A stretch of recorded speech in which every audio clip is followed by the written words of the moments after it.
présente avec mon teint de cadavre. C'est génial. Salut toi! J'espère que tu vas bien. Franchement, merci!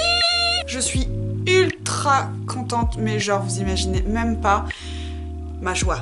Expression faciale présente, hein, ou pas. Voilà. J'ai reçu tellement de messages, tellement de commentaires, de mails, de messages privés hyper positifs pour ma première vidéo.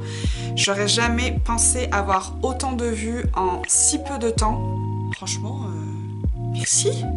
Franchement, c'est plaisant, hein, parce que je pense que j'aurais pas atteint de vues, ouais, j'aurais pas atteint en fait ce résultat-là, j'aurais pas continué. Concrètement, j'aurais fait ma grosse tapette, genre en mode personne ne m'aime, je suis toute seule, je fais des vidéos de merde. Et en fait, pas du tout. Bon, je sais toujours pas comment me mettre, mais c'est pas grave. Voilà, troisième vidéo, publiée sur la chaîne Les Caprices de Lina. Mais voilà, je suis super contente. Comme sur la première vidéo, je vous avais précisé que je retenais tous les avis, tous les thèmes de vidéos que vous voulez que je publie, que je fasse, etc. Par contre, il y en a vraiment un qui a été remis. C'est Suicide Girl. Et pourtant, j'ai dit ce mot-là 2 secondes dans la première vidéo. C'est bien resté. Franchement, je m'y attendais pas, mais ok, d'accord. Donc tu vas me dire, mais ouais, mais ton titre là, ça correspond pas du tout à Suicide Girl, enfin, pourquoi? Eh ben si, on va dire que il y a très longtemps, donc c'est-à-dire quand j'étais ado, j'étais très complexée. Encore de nos jours, on relie notre physique, etc. au magazine, à différentes personnes sur les réseaux sociaux, et je trouve ça horrible. C'est horrible. Concrètement, les personnes qui sont dans les magazines comme sur les réseaux sociaux, ça reste des gens des plus banales, même si elles sont grandes, minces, hyper gaulées, tout ça. Elles aussi, elles ont des imperfections. Elles sont retouchées ou elles ont des filtres. Voilà. On a toutes des boutons. J'en ai là, j'en ai partout aussi. Voilà. On aime tous s'identifier à énormément de personnes sur les réseaux sociaux, sur les magazines, et c'est ce que j'ai fait quand j'étais ado. Gros problème. Et à 16 ans, j'ai découvert le site Suicide Girl. Bien évidemment, il faut être majeur pour être sur ce site. À 18 ans, j'ai voulu commencer la photo. Et la photo, je savais que ça allait me donner un petit peu plus confiance en moi. Et je voulais aussi savoir si mes complexes allaient me pourrir la vie, même dans ce milieu-là qui est le monde alternatif. Parce que bien évidemment, je fais moins d'1m70, plus de 50 kg et je suis tatouée. Donc pour vous dire, je ne peux pas être mannequin, hein, bien évidemment quand on fait plus de 50 kg et moins d'1m70, nous sommes des tonneaux. J'ai voulu aller un petit peu plus loin, j'ai fait de la lingerie. J'étais à l'aise en lingerie. Donc je me suis dit pourquoi pas aller encore plus loin et m'inscrire sur le site Suicide Girl. Waouh! C'était parfait. Je m'y attendais absolument pas. Une communauté de ouf. Tout le monde disait ce mot, famille. Allez! Je me suis inscrite. On va aller plus vite, hein. On va dire SG. Voilà. Parce que c'est un peu chiant, c'est Suicide Girl. Voilà, je me suis inscrite. J'ai voulu communiquer avec les membres avant de faire des photos parce que je voulais vraiment approfondir, connaître les membres, les modèles, etc. J'ai rencontré des filles formidables, vraiment formidables. Je m'attendais pas du tout à ce genre de mentalité-là. Elles étaient toutes très ouvertes mentalement, elles étaient toutes formidables, toutes hyper belles et je me sentais toujours hyper complexée malgré que j'avais déjà fait de la photo avant. Mais elles m'ont mis à l'aise comme jamais. Voilà. Je commence à faire mon premier set photo, donc un set qui contient entre 40 et 60 photos. Donc c'est du topless et du nu. Suicide Girl, ça reste du nu. J'avais tellement peur les gars, genre je me suis dit mais genre je vais faire du nu, genre moi je vais faire du nu, comment ça va être perçu? Est-ce que mon image allait changer? Est-ce que j'allais être reliée ou être mis dans une case de fille facile, etc. Bah pas loupé. Génial, genre j'ai été cataloguée direct dans la case de putain de filles faciles et tout ce que tu veux. Et ben grâce à ce site, j'ai pris du caractère. J'ai eu des opportunités de malade. Ça m'a décomplexée énormément.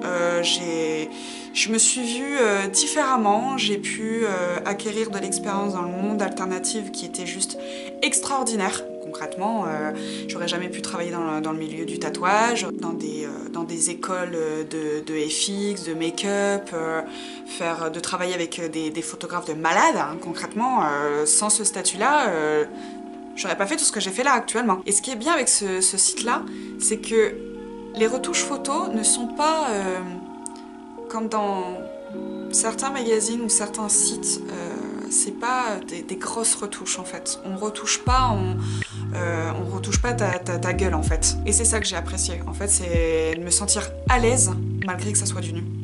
D'avoir rencontré des filles merveilleuses, d'avoir aussi rencontré des membres.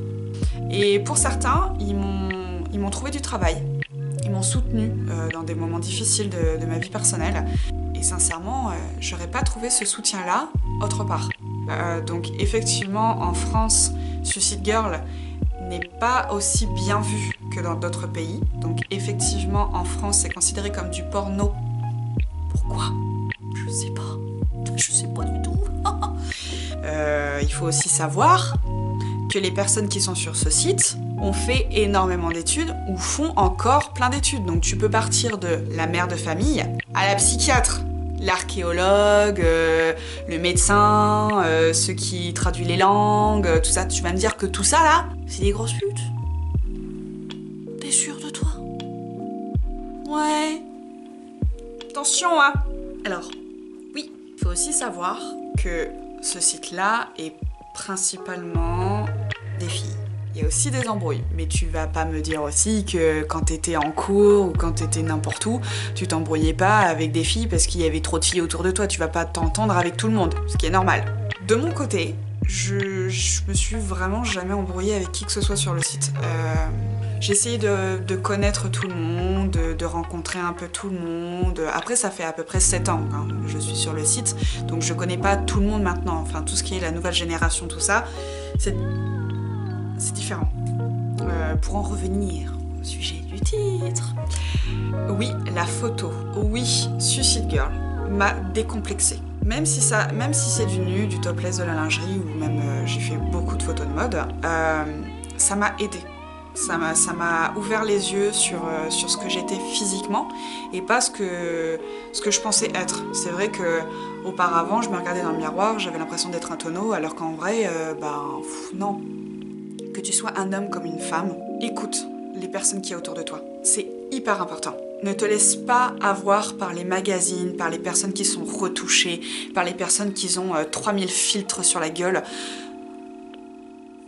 Écoute ton entourage. Et si vraiment tu les crois pas, comme moi j'ai pu ne pas les croire, essaye de trouver quelque chose qui pourrait te faire plaisir ou même je sais pas, essayer de te décomplexer comme moi j'ai pu le faire. Moi ça a été la photo, ça a été différents thèmes, différents lieux du monde alternatif et ça m'a tellement fait du bien mentalement. Ça m'a rendue plus joyeuse, plus moi en fait. Voilà, c'est que ça soit Suicide Girl, que ça soit modèle alternative à côté, en fait tout ça, tout est relié. Dès que j'ai commencé à 18 ans, après à 19 ans j'ai commencé Suicide Girl, maintenant j'en ai 24 ans et sincèrement, sans ça, je ne serais pas ça. Je ne ferais pas de vidéos sur YouTube, je n'aurais pas de Instagram, je n'aurais probablement que Facebook. Et la photo fait vraiment du bien. Même si un petit selfie de temps en temps, tu publies directement sur Instagram ou sur Facebook, ça fait du bien l'ego quand même. Ça fait toujours du bien. Donc c'est pour ça qu'il y a énormément de femmes et d'hommes qui vont à la salle de sport. Moi, je ne peux pas, hein, concrètement, ce n'est pas du tout mon truc. Tu m'emmènes à la salle de sport, je ne pense qu'à partir. Non, ce n'est pas mon truc, hein, concrètement non. Et il faut savoir aussi que quand j'ai fait de la photo, j'ai perdu énormément de poids. parce que je me sentais en confiance, que je bougeais beaucoup, je voyageais beaucoup, j'avais pas forcément le temps de rester dans mon canapé à rien faire, à me morfondre sur le fait que j'étais un tonneau alors que pas du tout. Ça m'a fait perdre du poids et j'arrivais à me sentir bien physiquement. J'arrivais à mieux m'habiller, j'arrivais à mieux me coiffer ou à me maquiller dans ma vie personnelle. Et même, sincèrement les gars, quand on se fait chouchouter sur un lieu de shooting, ça aussi ça fait du bien. Se sentir en mode on s'occupe de moi. C'est plaisant, on va pas se le cacher. Donc voilà, si tu as envie d'essayer Suicide Girl, fais-le. Il y a des personnes qui recrutent. La personne officielle en France, c'est Marlène. C'est une fille qui est très très gentille. Elle peut te mettre très à l'aise. Elle t'expliquera tout en détail sans aucun problème. Bien évidemment, pour être sur le site, il faut que tu aies un compte, donc il faut que tu payes. Mais tout ça, Marlène peut t'expliquer. Il n'y a aucun problème là-dessus. Moi, je n'ai aucun regret sur le fait que j'ai été sur AG malgré les commentaires hyper désobligeants de certaines personnes. Je m'en contrefous maintenant. Je pense que ce sera aussi le cas au fur et à mesure de cette chaîne YouTube. C'est sûr. Je vais être blessée de ouf, je le sens. Je sens que je vais me retrouver en boule dans le coin de ma chambre en train de chialer parce que je vais avoir un message hyper mauvais. Ouais, je suis comme ça, je suis très sensible.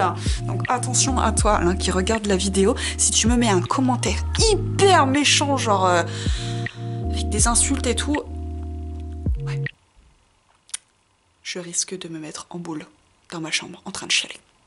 T'es content? Donc voilà, je vous remercie encore énormément pour tous les commentaires, pour tous les messages que vous m'avez envoyés. C'est hyper adorable, franchement, je vous remercierai jamais autant de tout ce que vous avez fait. Et je crois que c'est pas français du tout ce que je viens de dire, mais... Et je t'invite fortement à t'abonner à ma chaîne YouTube et à cliquer aussi sur la cloche parce qu'à ce qui paraît, si tu cliques pas, tu vas avoir aucune notification et tu vas encore m'envoyer un message en me disant « Mais tu fais plus de photos !» Si. Donc voilà, je te remercie encore beaucoup. Merci encore pour les likes, merci encore pour les commentaires, pour toutes les personnes qui se sont abonnées. Merci énormément. J'espère en faire d'autres, des vidéos. Encore. C'est sûr, peut-être, parce que j'ai encore plein d'idées. Et je vois que vous avez tellement d'idées de vidéos. C'est super, franchement. Bah, merci les gars. Hein, je vous dis à bientôt. Et... pour cette fin de vidéo, vous aurez pas mon chat. Hein. Non. Je sais pas où il est. Et j'entends juste son ronflement. Donc voilà. Je te remercie, je te fais des gros bisous et à bientôt pour une nouvelle vidéo. Bisous.